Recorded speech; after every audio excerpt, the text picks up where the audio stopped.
Today is April the 18th. Should we obey the government?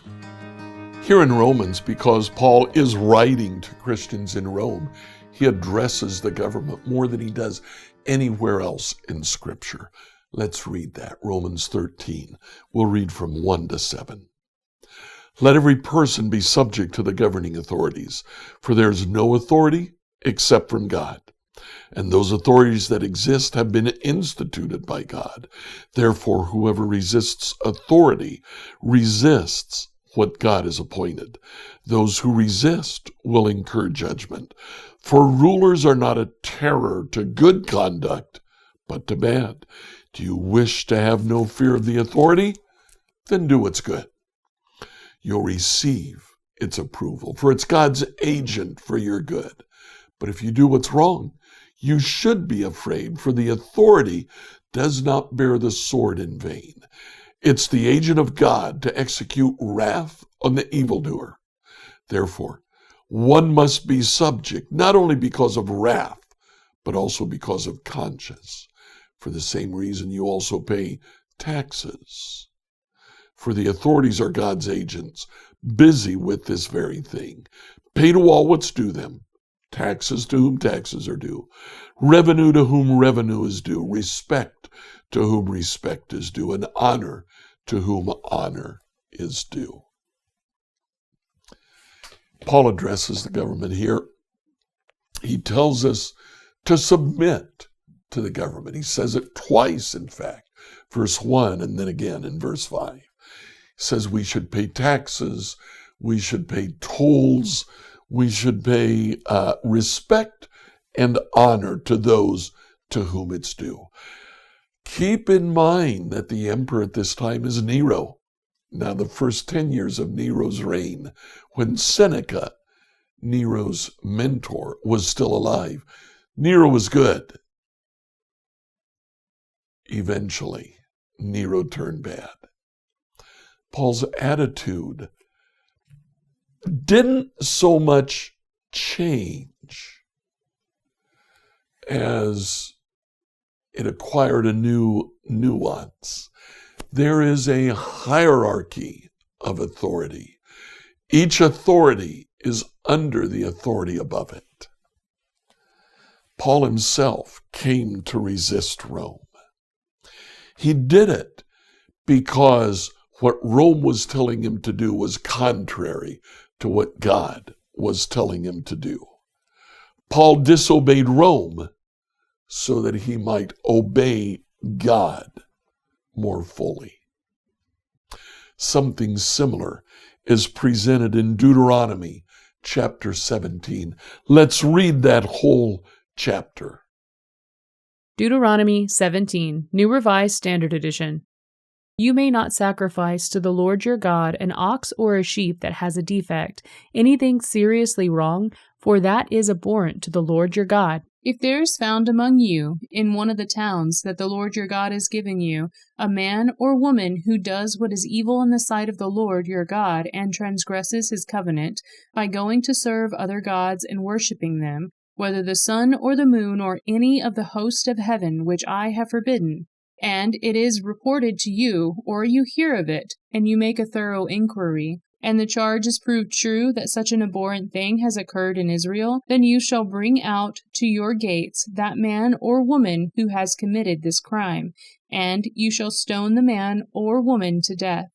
On the evidence of 2 or 3 witnesses, the death sentence shall be executed. A person must not be put to death on the evidence of only one witness. The hands of the witnesses shall be the first raised against the person to execute the death penalty, and afterward the hands of all the people. So you shall purge the evil from your midst. If a judicial decision is too difficult for you to make, one kind of bloodshed or another, one kind of legal right and another, or one kind of assault and another, any such matters of dispute in your towns, then you shall immediately go up to a place that the Lord your God will choose, where you consult with the Levitical priest and the judge who is in office in those days. They shall announce to you the decision in the case. Carry out exactly the decision they announce to you from the place that the Lord will choose. diligently observing everything they instruct you. You must carry out the law that they interpret for you, or the ruling that they announce to you. Do not turn aside from the decision that they announce to you, either to the right or to the left. As for anyone who presumes to disobey the priest appointed to minister there to the Lord your God, or judge, that person shall die. So you shall purge the evil from Israel. All the people will hear and be afraid, and will not act presumptuously again. When you have come into the land that the Lord your God is giving you, and have taken possession of it, and settled in it, and you say, I will set a king over me, like all the nations that are around me, you may indeed set over you a king whom the Lord your God will choose. One of your own community you may set as a king over you. You are not permitted to put a foreigner over you, who is not of your own country. Even so, he must not acquire many horses for himself, or return the people to Egypt in order to acquire more horses, since the Lord has said to you, you must never enter that way again. And he must not acquire many wives for himself, or else his heart will turn away. Also, silver and gold he must not acquire in great quantity for himself. When he has taken the throne of his kingdom, he shall write for himself a copy of this law on a scroll in the presence of the Levitical priest. It shall remain with him, and he shall read it all the days of his life, so that he may learn to fear the Lord his God, diligently observing all the words of this law and these statutes, neither exalting himself above other members of the community, nor turning aside from the commandment either to the right or to the left, so that he and his descendants may reign long over his kingdom in Israel. So there in Deuteronomy 17, the command to obey what the judges tell you to do, and the reference to the king who has ultimate authority comes after a warning that if somebody serves another god, if someone does what is evil, he is to be tried, and if found guilty, he is to be killed. So long as the priest or the judge or the king obeys God's law, listen to him and obey him. If they choose not to, listen to God and obey him. So what do we do about this today? I want to encourage you to look at your posts on social media, even just the ones that you forward. Are they submissive to the government or not? Scripture reading from the New Revised Standard Version by Emily Herrera.